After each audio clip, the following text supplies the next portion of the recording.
तिल की फसल की नाकामी की सबसे बड़ी वजह अब जो बनेगी वो ये जो बारिशें हो रही हैं। ये अस्सलाम वालेकुम दोस्तों। असल जैसा कि आपको पता है कि मूनसून का सीज़न जो है जारी और सारी है। और मैं अगर पंजाब की बात करूं तो पंजाब में बारिशों ने ऐसा काम दिखाया है, मुल्तान हो, लाहौर हो, सियालकोट हो, फैसलाबाद हो, बहावलपुर हो, मुजफ्फरगढ़ हो, डिजी खान हो, लोधरा हो, बहावल नगर हो, या ऊपर चले जाएं बखर हो, लिया हो, खानेवाल, डेरा इस्माइल खान, या फिर मियाँ वाली, जितने भी एरियाज है ज़ोरों शोरों से बारिश हो रही है।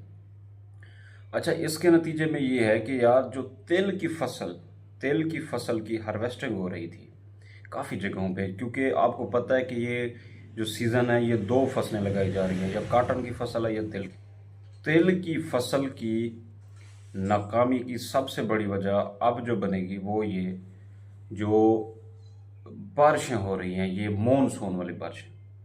अब सूरत हाल ये है कि जो तिल पिछले सीज़न में 22,000 23,000 रुपये फी मन सेल हुआ है, अब उसकी कीमत 11,000 10,000 9,500 9,000 तक चली गई है।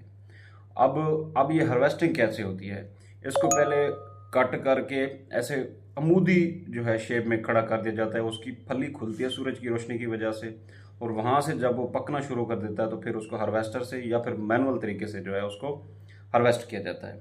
अब इसके नतीजे में हो ये रहा है कि यार जैसे ही वो फली खुल रही है तो उसमें से बारिश का पानी जा रहा है और वो काले हो रहे हैं, वो उसकी क्वालिटी ख़राब हो रही है। पहले भी इसका रेट नीचे चला गया है, अब जो है मज़ीद ये रेट नीचे चला जाएगा, और इस पे पैदावार पे काफ़ी असर पड़ा है, क्योंकि तेल जो है काले हो गए हैं। जो फी एकड़ जो है 15 मन 20 मन देते थे, अब वो फी एकड़ 5 मन 6 मन पे आ गए हैं।